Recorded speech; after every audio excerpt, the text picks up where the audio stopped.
വന്ദേമാതരത്തിനെതിരായിട്ടുള്ള ഒരു നിലപാടുമായി കോൺഗ്രസ് മുന്നോട്ട് പോയാൽ കോൺഗ്രസിന് നോർത്ത് ഇന്ത്യ നിൽക്കാൻ കഴിയില്ല.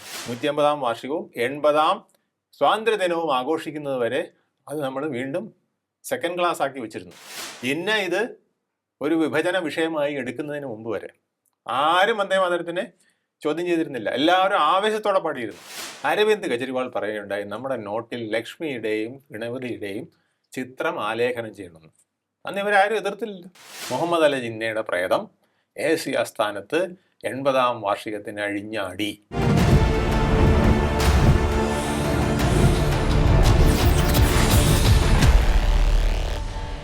നമസ്കാരം, ടോക്കിംഗ് പോയിന്റിലേക്ക് സ്വാഗതം. വന്ദേമാതരം വിവാദം ഇപ്പോൾ ആളിക്കത്തുകയാണ്. കോൺഗ്രസ് ആസ്ഥാനത്തെ സംഭവ വികാസങ്ങളാണ് ഇപ്പോൾ ചർച്ചയായിക്കൊണ്ടിരിക്കുന്നത്. കൂടുതലും ഇത് കോൺഗ്രസിന് വിനയാകുമോ നേട്ടമാകുമോ പരിശോധിക്കാം. നമുക്ക് നമ്മുടെ ഒപ്പം ചേരുന്ന രാഷ്ട്രീയ നിരീക്ഷകനായിട്ട് വേണുഗോപാൽ എം എസ്. നമസ്കാരം, ടോക്കിംഗ് പോയിന്റിലേക്ക് സ്വാഗതം.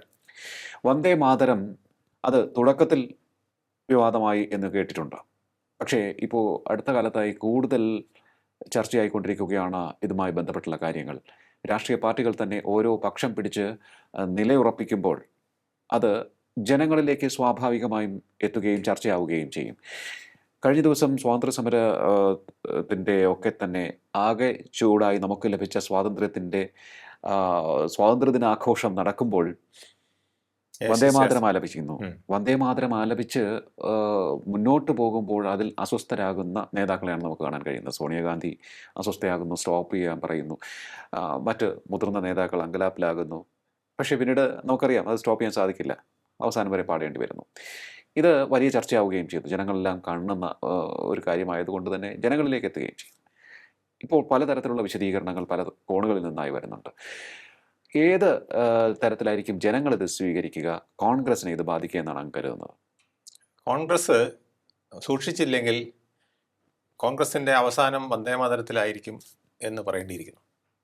എന്തുകൊണ്ടാണ്? കാരണം ഇത് മുഴുവൻ ആലപിക്കുന്നതിനെ എതിർക്കുന്നവരുണ്ട് ഒരു വലിയ വിഭാഗം. അപ്പോൾ ന്യൂനപക്ഷങ്ങളുടെ വോട്ട്, അതൊക്കെ അവരുടെ മനസ്സ്, ഇതെല്ലാം അവരിലേക്ക് അടുക്കില്ലേ? വന്ദേമാതരം എന്ന് പറയുന്ന ആ ഒരു ഗാനം സാധാരണഗതിയിൽ ഉള്ളൊരു ഗാനമല്ല. അത് നോർത്ത് ഇന്ത്യയിലെ, പ്രത്യേകിച്ച് ബംഗാൾ ഉൾപ്പെടെയുള്ള നമ്മുടെ കിഴക്കൻ മേഖലയിലെ മുഴുവൻ ആൾക്കാരെയും രോമാഞ്ചം കൊള്ളിക്കുന്ന ഒരു സ്ലോഗനാണ്, ഒരു ഗാനമാണ്, ഒരു ഗീതമാണ്.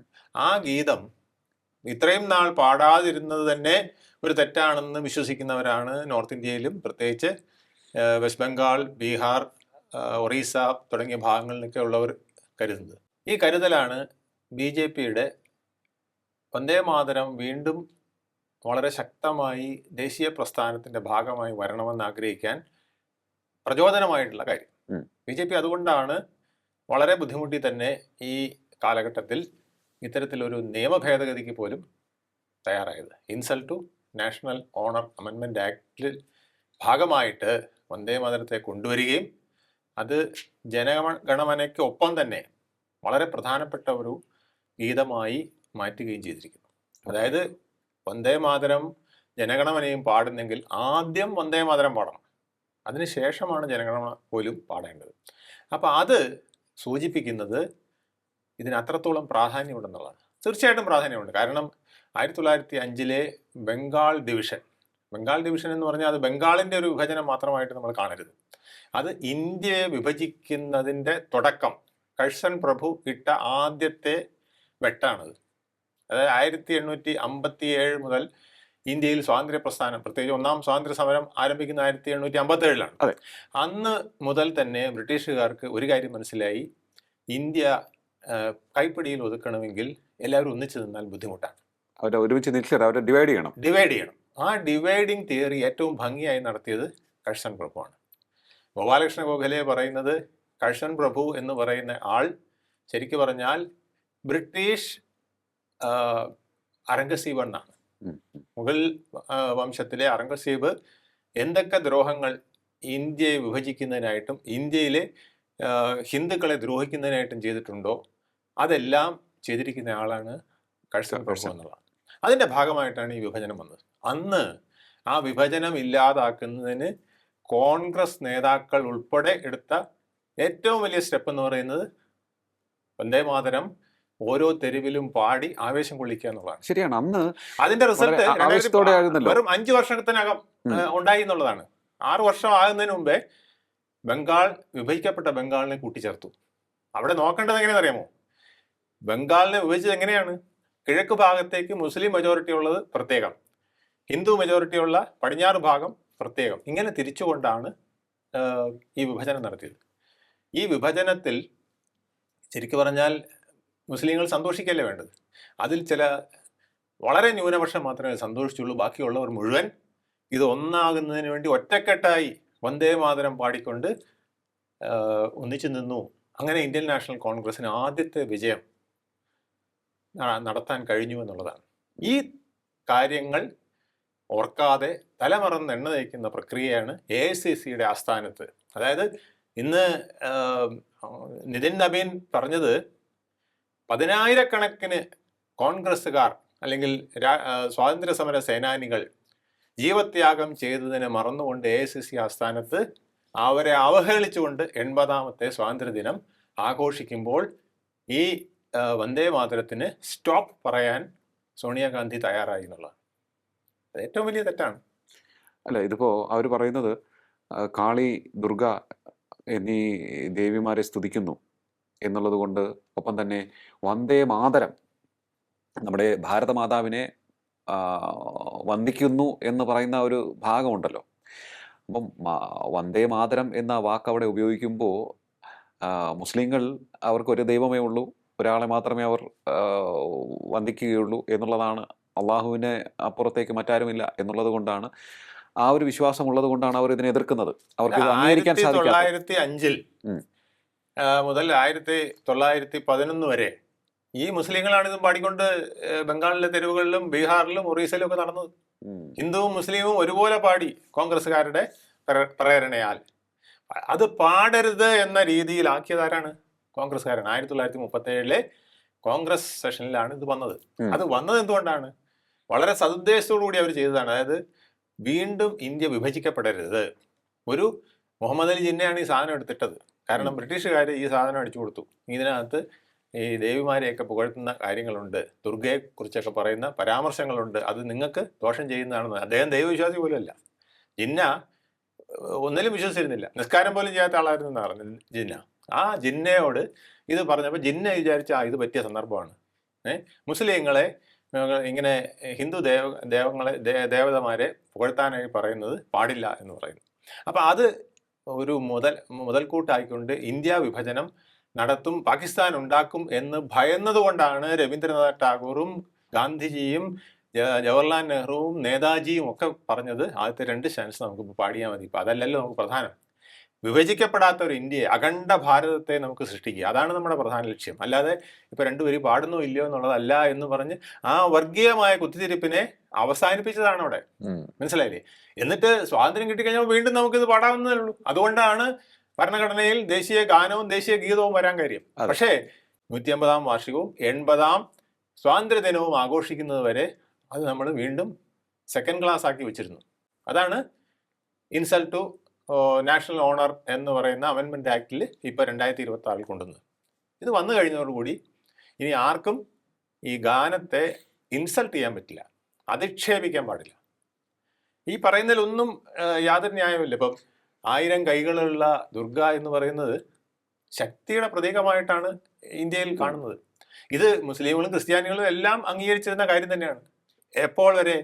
ജിന്ന ഇത് ഒരു വിഭജന വിഷയമായി എടുക്കുന്നതിന് മുമ്പ് വരെ ആരും വന്ദേ മാതരത്തിനെ ചോദ്യം ചെയ്തിരുന്നില്ല. എല്ലാവരും ആവേശത്തോടെ പാടിയിരുന്നു. കൽക്കട്ട ടൗണിൽ 1905 ശേഷം ടൗൺ ഹാളിന്റെ മുമ്പിൽ 45,000 പേര് ഒന്നിച്ചു നിന്ന് വന്ദേ മാതരം പാടി. അതിൽ മുസ്ലിങ്ങൾ വളരെയധികം ഉണ്ടായിരുന്നു, പാഴ്സികൾ ഉണ്ടായിരുന്നു, ബുദ്ധമതക്കാരൊക്കെ ഉണ്ടായിരുന്നു. അവർക്കാർക്കും അന്ന് ഇതൊരു ചോദ്യചിഹ്നമേ ആയിരുന്നില്ല. ഇത് ദൈവവിശ്വാസിയായ, അല്ലാഹുവിൽ പോലും വിശ്വസിക്കാത്ത ജിന്നയാണ് ആദ്യമായിട്ട് ഇതിനെ കുത്തിത്തിരുക്കി ഇത് നമുക്ക് ചൊല്ലാൻ കൊള്ളാത്തതാണ് എന്ന് പറഞ്ഞ് കുത്തിത്തിരിപ്പുണ്ടാക്കി. ആ കുത്തിത്തിരിപ്പിനെ ഇന്ത്യ വിഭജനത്തിന്റെ ഭാഗമാക്കി മാറ്റാതിരിക്കാൻ നമ്മുടെ ദേശീയ നേതാക്കൾ അന്ന് ചെയ്ത ഒരു തന്ത്രം മാത്രമാണ്. പക്ഷെ ആ തന്ത്രത്തെ ഇന്നും തീവ്രവാദികളെ പോലെ കൊണ്ടു നടക്കാമോ എന്നുള്ളതാണ് നിതിൻ നബീൻ ചോദിക്കുന്നത്. ഒരു ഡിവിസീവ് പൊളിറ്റിക്സിന്റെ ഭാഗമാണ് എന്ന്, അതായത് നാടിനെ വീണ്ടും വിഭജിക്കുന്ന, അതായത് തീർച്ചയായും. നാടിനെ എന്നുള്ളതിനപ്പുറത്തേക്ക് ജനങ്ങളുടെ മനസ്സിനെ വിഭജിക്കുന്ന തരത്തിലേക്ക് കാര്യങ്ങൾ കൊണ്ടുപോകുന്ന ഒന്നായി മാറുന്നു എന്നാണ് പലരും ആശങ്കയോടുകൂടി പറയുന്നത്. തീർച്ചയായിട്ടും. അത് ഇനിയിപ്പോൾ അങ്ങ് നേരത്തെ തന്നെ സൂചിപ്പിച്ചു, ഉത്തരേന്ത്യയിൽ ഇത് വളരെ വൈകാരികമായിട്ടുള്ളൊരു വിഷയമാണ് എന്ന്. മറ്റ് ഭാഗങ്ങളിൽ അത് അത്രത്തോളം ബാധിച്ചേക്കില്ല എന്നും പറയുന്നുണ്ട്. ഓക്കെ, സെൻട്രൽ നോർത്ത് ഇന്ത്യൻ സ്റ്റേറ്റുകളിലൊക്കെ തന്നെ ഇത് അങ്ങനെയാണ് എന്നുണ്ടെങ്കിൽ ഇത് ഇത്തരത്തിൽ ഹാൻഡിൽ ചെയ്തത് കോൺഗ്രസിന് വിനയാകില്ലേ? അത് ഇന്ത്യയുടെ ചരിത്രവും പാരമ്പര്യവും സംസ്കാരവും അറിഞ്ഞുകൂടാത്തതുകൊണ്ടാണ് കോൺഗ്രസ് ഇങ്ങനെ ചെയ്യുന്നത്. കാരണം ഇന്ത്യയിൽ ഹിന്ദുക്കൾക്ക് 33 കോടി ദൈവങ്ങളുണ്ട്. ഈ ദൈവങ്ങൾ എന്ന് പറയുന്നതിനകത്ത് ഭൂമിയുണ്ട്, ജലമുണ്ട്, ആകാശമുണ്ട്, മരമുണ്ട്, പാമ്പുണ്ട്, കുരങ്ങുണ്ട്. ഈ ഇങ്ങനെ നോക്കിക്കഴിഞ്ഞാൽ ഈ ലോകത്ത് കാണുന്ന എല്ലാം വസുദേവ കുടുംബകം എന്ന് പറയുന്നത് ഇതിലെല്ലാം ചേരുന്നതാണ്. എല്ലാത്തിനെയും ഒന്നിച്ചു നിർത്തുന്നതാണ് ഈ വസുദേവ കുടുംബകം എന്ന് പറയുന്നത്. എല്ലാം ആ ഒരു കൺസെപ്റ്റിലാണ് കൊണ്ടുവരുന്നത്. അപ്പോൾ ഇനിയിപ്പോൾ നാളെ വായുദേവനാണ് നമ്മുടെ മുഖിൽ കൂടെ കയറുന്നത്, അതുകൊണ്ട് മൂക്ക് പൊത്തണം എന്ന് പറഞ്ഞാൽ എന്ത് ചെയ്യും? ജലദേവതയാണ്, വരുണനാണ്, പിന്നെ ജലദേവതയാണ് ഹിന്ദുക്കളുടെ ഇതെന്ന് പറഞ്ഞാൽ വെള്ളം കുടിക്കാതിരിക്കാൻ പറ്റുമോ? ചവിട്ടി നിൽക്കുന്ന ഭൂമി ദേവിയാണ് എന്ന് പറഞ്ഞാൽ എന്ത് ചെയ്യാൻ പറ്റും? അങ്ങനെ നമുക്ക് ഓരോന്നിനും വിഭജനം കൊണ്ടുവരാൻ പറ്റുമോ? ഞാൻ ചോദിക്കട്ടെ, ഈ ഒരു പാട്ടിനകത്ത് ഒരു വരി വന്നു. പിന്നെ വേറൊരു കാര്യം പറയാം. ഈ ഇന്ത്യ മുന്നണിയുടെ ചെയർമാനാക്കി വെക്കാൻ ഉദ്ദേശിച്ചിരുന്ന ആളാണ് അരവിന്ദ് കെജ്രിവാൾ. അരവിന്ദ് കെജ്രിവാൾ പറയുകയുണ്ടായി, നമ്മുടെ നോട്ടിൽ ലക്ഷ്മിയുടെയും ഗണപതിയുടെയും ചിത്രം ആലേഖനം ചെയ്യണമെന്ന്. അന്ന് ഇവരാരും എതിർത്തില്ല. ഇവർക്ക് ആർക്കും അത് ഒരു ദോഷമായിട്ട് തോന്നിയില്ല. കാരണം അത് പറഞ്ഞാൽ അപകടമാണെന്ന്, നോർത്ത് ഇന്ത്യയിൽ അപകടമാണെന്ന് കോൺഗ്രസ്സുകാർക്കും അറിയാം. അതുകൊണ്ട് അതിനെ സൈഡ് ലൈൻ ചെയ്ത് അങ്ങനെയും കൊണ്ടുപോയാൽ അയാൾ പറഞ്ഞ ഒരു കാര്യം എന്നുള്ള രീതിയിൽ. എന്തായാലും നരേന്ദ്രമോദി അത് എടുക്കുന്നെങ്കിൽ അന്നേരം ആയുധമാക്കാമെന്ന് വിചാരിച്ചുകൊണ്ട് മിണ്ടിയില്ല. അപ്പം അതുപോലെയുള്ള കാര്യങ്ങളാണ് ഈ പിന്നെ ബാക്കി സ്റ്റാൻസുകളിൽ വന്നിരിക്കുന്നത്.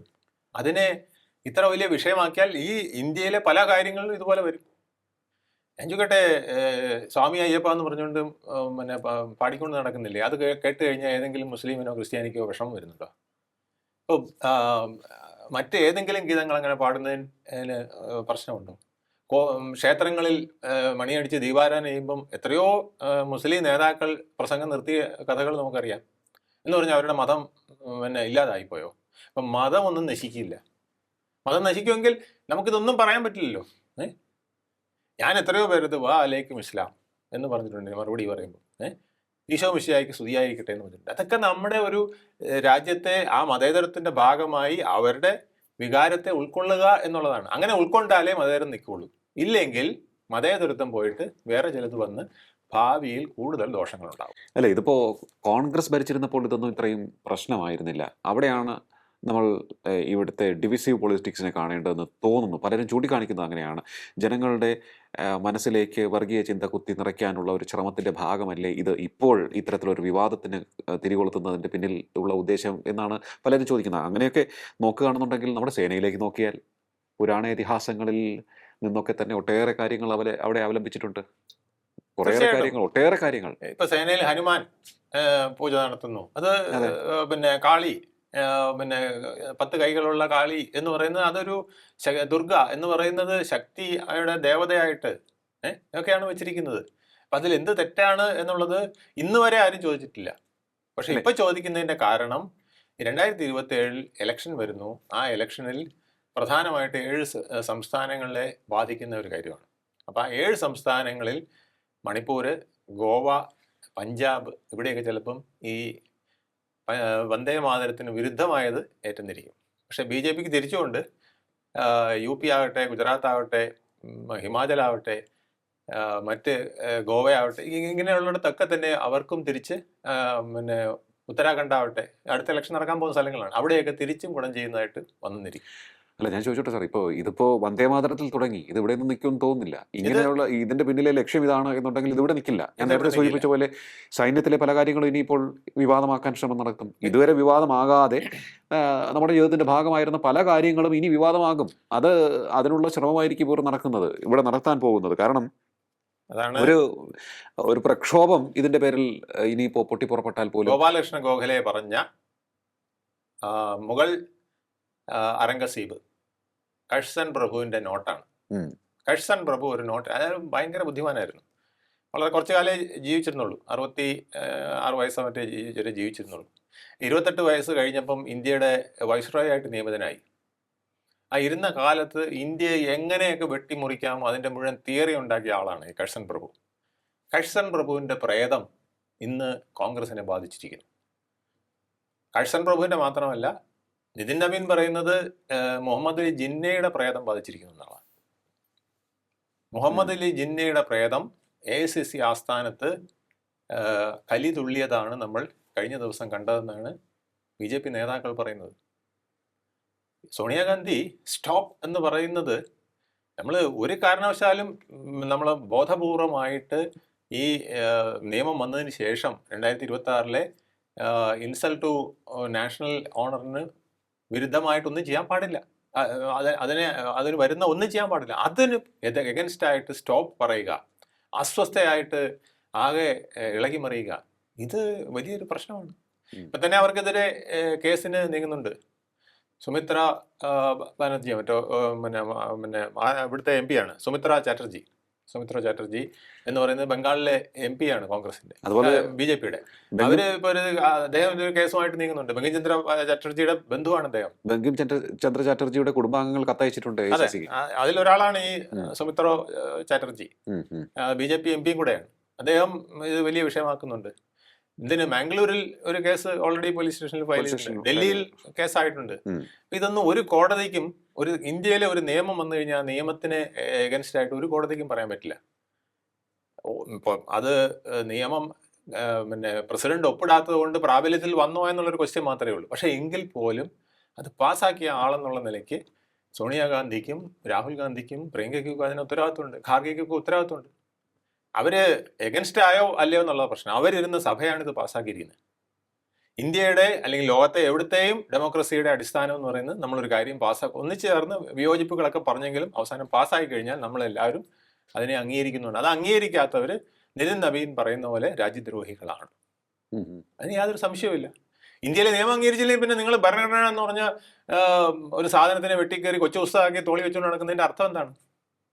ഇതിന്റെ അഖണ്ഡത സംരക്ഷിക്കാൻ, ഇവിടെ റൂൾ ഓഫ് ലോ സംരക്ഷിക്കാൻ നിങ്ങൾക്ക് ബാധ്യതയുണ്ട്. ആ ബാധ്യത ഇല്ലെങ്കിൽ നിങ്ങൾ ഇത് തോളി വെച്ചുകൊണ്ട് നടന്നിട്ട് ഒരു അർത്ഥവും ഇല്ല എന്നുള്ളതാണ്. അപ്പം അതാണ് ഇവിടെ വന്നിരിക്കുന്ന പ്രധാനപ്പെട്ട വിഷയം. ഇത് വരുന്ന ദിവസങ്ങളിൽ വലിയ തോതിൽ നോർത്ത് ഇന്ത്യയിൽ പ്രതിഫലിക്കും. AO ഹ്യൂം ആണല്ലോ നമ്മുടെ പിന്നെ കോൺഗ്രസിന്റെ പിന്നെ സ്ഥാപകൻ. ശരിക്കും പറഞ്ഞാൽ ഒരു ബ്രിട്ടീഷുകാരനാണ് സ്ഥാപിച്ചത്. അതുപോലെ ഇപ്പോൾ സോണിയ എന്ന് പറയുന്ന ഒരു വിദേശ പൗരയുടെ കയ്യിൽ ഈ കോൺഗ്രസ് അവസാനിക്കുമോ എന്ന് ഭയക്കുന്ന നിരവധി പേർ കോൺഗ്രസിനകത്ത് തന്നെ ഉണ്ടെന്നാണ് പറയുന്നത്. അല്ല സാർ, ഇപ്പോ ഈ കാരണം കോൺഗ്രസിനകത്തൊരു ഡിവിഷൻ ഇപ്പോൾ ഉണ്ടാകാൻ പോവുകയാണ് ഇതേ വിഷയത്തിൽ തന്നെ. കാരണം ഇങ്ങനെ ഒരു പ്രക്ഷോഭം, വന്ദേമാതരത്തിനെതിരായിട്ടുള്ള ഒരു നിലപാടുമായി കോൺഗ്രസ് മുന്നോട്ട് പോയാൽ കോൺഗ്രസിന് നോർത്ത് ഇന്ത്യ നിൽക്കാൻ കഴിയില്ല.